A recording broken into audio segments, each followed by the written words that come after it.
الحمدللہ رب العالمین والصلاة والسلام علی سید المرسلین وعلی آلہ وصحبہ اجمعین اما بعد فاعوذ باللہ من الشیطان الرجیم بسم اللہ الرحمن الرحیم رب اشرح لی صدری ویسر لی امری واحلل عقدۃ من لسانی یفقہوا قولی رب زدنی علما اللہم فقہنا فی الدین ربی یسر ولا توسر وتمم بالخیر آمین یا رب العالمین۔ السلام علیکم ورحمۃ اللہ وبرکاتہ۔ اس سے پہلے والی ایپیسوڈ 23 میں ہم بات کر رہے تھے کہ قبروں سے لوگوں کو اٹھایا جائے گا، یعنی نفخ صور جب دوسری دفعہ پھونکا جائے گا تو قبروں سے لوگ اٹھ کھڑے ہوں گے۔ جو کوئی جہاں جیسے مرا تھا ویسے ہی اٹھ کھڑا ہوگا۔ تو قبروں سے نکلتے ہی دو فرشتے انسان کو دبوچ کر اللہ سبحانہ تعالیٰ کی عدالت میں لے آئیں گے۔ جو قبروں کے علاوہ لوگ ہوں گے، یعنی کسی کی راکھ اڑا دی گئی، کسی کو مچھلی کھا گئی، کسی کو کوئی جانور کھا گیا، تو وہاں سے وہ پورے کے پورے انسان بن جائیں گے اور ان کو بھی فرشتے دبوچ کر اللہ سبحانہ تعالیٰ کی عدالت میں لے جائیں گے۔ کن کو؟ جو نافرمان ہوں گے۔ دوسروں کو تو، مومنوں کو تو بڑے پیار سے لے جایا جائے گا۔ سورۃ السبا آیت نمبر 51 میں اللہ سبحانہ تعالیٰ فرماتے ہیں وَلَوْ تَرَىٰ إِذْ فَزِعُوا فَلَا فَوْتَ وَأُخِذُوا مِن مَّكَانٍ قَرِيبٍ۔ کاش تم دیکھ سکو جب لوگ گھبرائے پھر رہے ہوں گے اور کہیں بچ کر نہ جا سکیں گے بلکہ قریب ہی سے پکڑ لیے جائیں گے۔ یہ آیت کافروں کے بارے میں ہے۔ فرمایا نبی کاش کہ آپ ان کافروں کی قیامت کے دن کی گھبراہٹ دیکھتے کہ ہر چند عذاب سے چھٹکارا چاہیں گے لیکن بچاؤ کی کوئی صورت نہیں پائیں گے، نہ بھاگ کر، نہ چھپ کر، نہ کسی کی حمایت سے، نہ کسی کی پناہ سے، بلکہ فوراً ہی قریب سے پکڑ لیے جائیں گے۔ ادھر قبروں سے نکلے، ادھر پھانس لیے گئے، ادھر کھڑے ہوئے، ادھر گرفتار کر لیے گئے۔ اور سورۃ القاف آیت نمبر 21 میں اللہ سبحانہ تعالیٰ فرماتے ہیں وَجَاءَتْ كُلُّ نَفْسٍ مَّعَهَا سَائِقٌ وَشَهِيدٌ۔ ہر آدمی اللہ کی عدالت میں حاضر ہو جائے گا اس حال میں کہ اس کے ساتھ ایک ہانکنے والا اور ایک گواہی دینے والا ہوگا، یعنی ہانکنے والا اور گواہی دینے والا دو فرشتے ہوں گے۔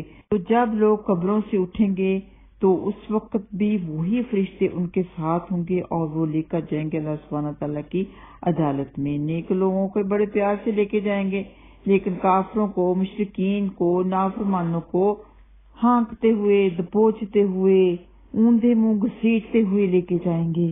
کافر لوگ اپنی قبروں سے اٹھنے کے بعد بڑی ذلت اور رسوائی کے ساتھ اپنے مقام حساب تک پہنچیں گے۔ اور سورۃ المعارج آیت نمبر 43-44 میں اللہ سبحانہ تعالیٰ فرماتے ہیں، جس کا ترجمہ ہے جس روز یہ اپنی قبروں سے نکل کر اس طرح تیزی سے دوڑے جا رہے ہوں گے جیسے اپنے بتوں کی طرف دوڑے جا رہے ہیں۔ اس روز ان کی نگاہیں جھکی ہوئی ہوں گی، ذلت ان پر چھائی ہوگی۔ یہ وہ دن ہوگا جن کا ان سے وعدہ کیا جا رہا ہے۔ اور میت پر نوحہ اور بیان کرنے والی عورت اپنی قبر سے اس حال میں اٹھے گی کہ اپنے جسم کو کھجلی کی وجہ سے زخمی کر رہی ہوگی۔ اس کے بارے میں حضرت ابو مالک اشعری رضی اللہ تعالیٰ عنہما کہتے ہیں رسول اللہ صلی اللہ علیہ وسلم نے فرمایا میت پر بیان کرنے والی عورت اگر مرنے سے پہلے توبہ نہ کرے تو اپنی قبر سے اس حال میں اٹھائی جائے گی کہ اس کے بدن پر گندک کا لباس اور کھجلی کی اوڑھنی ہوگی۔ اسے مسلم نے روایت کیا ہے۔ تو ایون پڑھی لکھی عورتیں بھی نوحہ کرتی ہیں، بیان کرتی ہیں، تو ان کو کس طرح بتایا جائے کہ یہ سخت گناہ کی بات ہے۔ یہی وقت ہوتا ہے سب سے زیادہ صبر کرنے والا وقت، یہی ہوتا ہے کہ انسان صبر سے کام لے۔ ہر ایک نے مرنا ہے، کوئی پہلے مر گیا، کوئی بعد میں مر گیا۔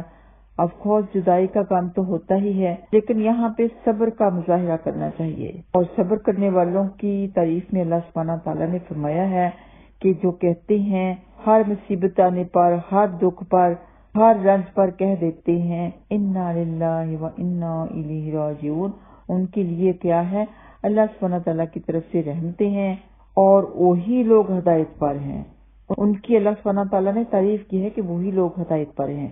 سب کو اللہ سبحانہ تعالیٰ صبر عظیم عطا فرمائے، ہدایت کی توفیق عطا فرمائے۔ تو اہل ایمان کے بارے میں آپ دیکھیں کہ وہ اپنی قبروں سے بے ریش، بے مونچھ اور سنگی آنکھوں کے ساتھ 30 سالہ عمر کے ساتھ اٹھیں گے۔ سبحان اللہ۔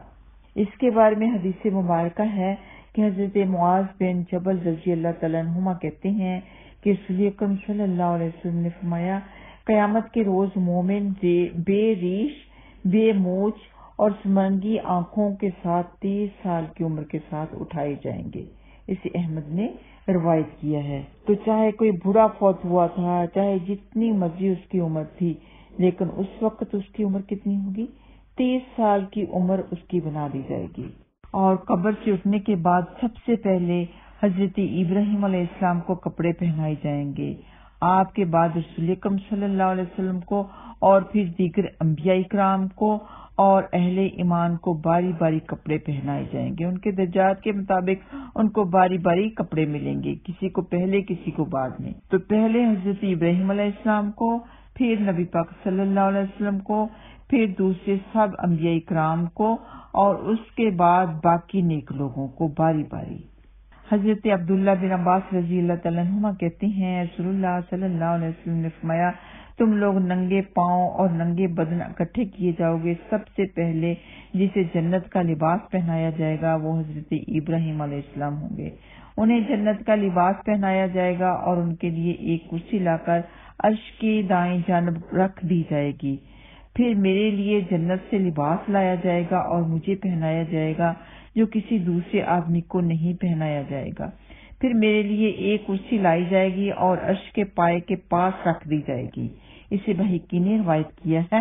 حضرت ابراہیم علیہ السلام کو سب سے پہلے کپڑے اس لیے معلوم ہوتا ہے ملیں گے کہ حضرت ابراہیم علیہ السلام کو آگ میں ڈالا گیا تھا تو ان کے کپڑے اتار لیے گئے تھے۔ بہت بڑی آزمائش سے اللہ سبحانہ تعالیٰ نے ان کو باہر نکالا تھا، اس لیے قیامت کے روز سب سے پہلے انہیں کپڑے پہنائے جائیں گے۔ واللہ تعالیٰ عالم۔ اور ہر آدمی قیامت کے دن اپنی قبر سے موت والی حالت اور نیت پر اٹھے گا۔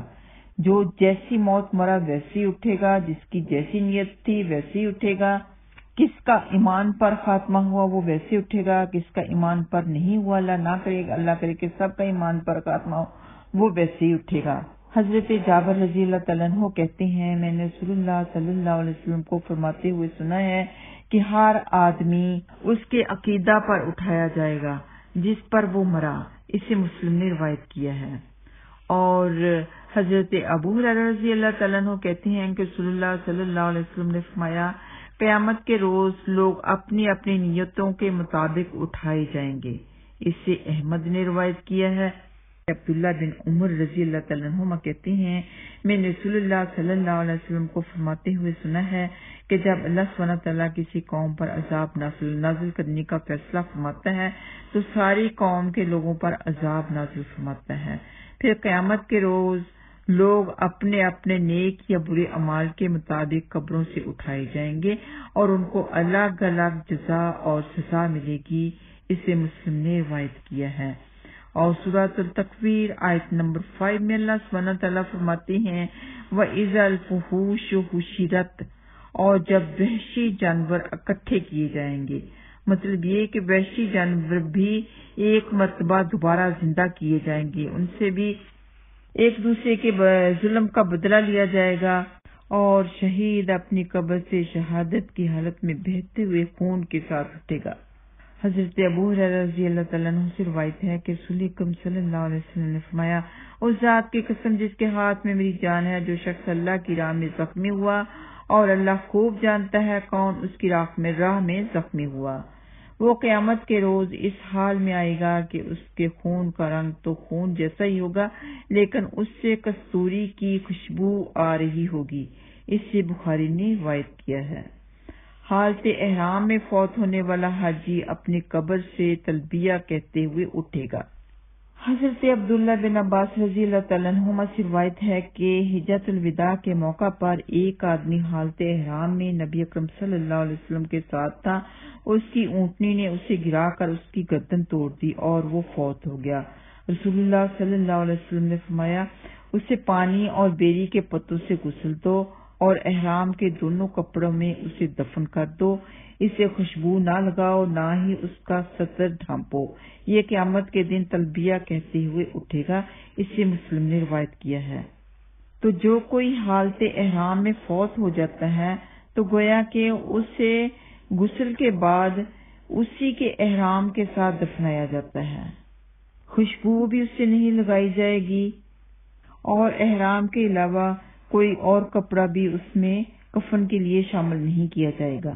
ایک دعا آپ کو بتاتی ہوں، یہ ہمیں چاہیے کہ ہم ضرور پڑھا کریں، ہر روز پڑھا کریں، وہ ہے اللہم ارزقنی شہادتن فی سبیلک واجعل موتی فی بلد رسولک، کہ یا اللہ مجھے شہادت کا رتبہ عطا فرما اور مجھے نبی پاک صلی اللہ علیہ وسلم کے شہر میں موت عطا فرما۔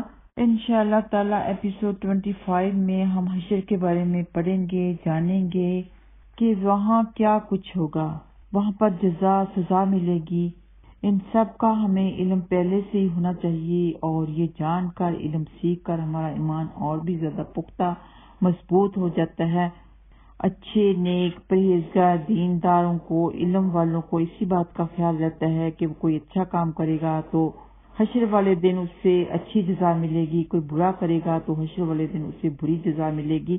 اس لیے جب یہ ہم پڑھ لیتے ہیں تو ہمارے دل میں ایک نقشہ سا حشر کا بنا رہتا ہے۔ اللہ سبحانہ تعالیٰ سب کے لیے آسانی فرمائے، سب کو اللہ سبحانہ تعالیٰ حشر والے دن اپنے پیارے پیارے انعامات سے نوازے، اور جب ہم اپنی قبروں سے اٹھیں تو ہمیں بھی اللہ سبحانہ تعالیٰ لباس عطا فرمائے، آمین یا رب العالمین۔ وآخر دعوانا ان الحمد للہ رب العالمین۔ السلام علیکم ورحمۃ اللہ وبرکاتہ۔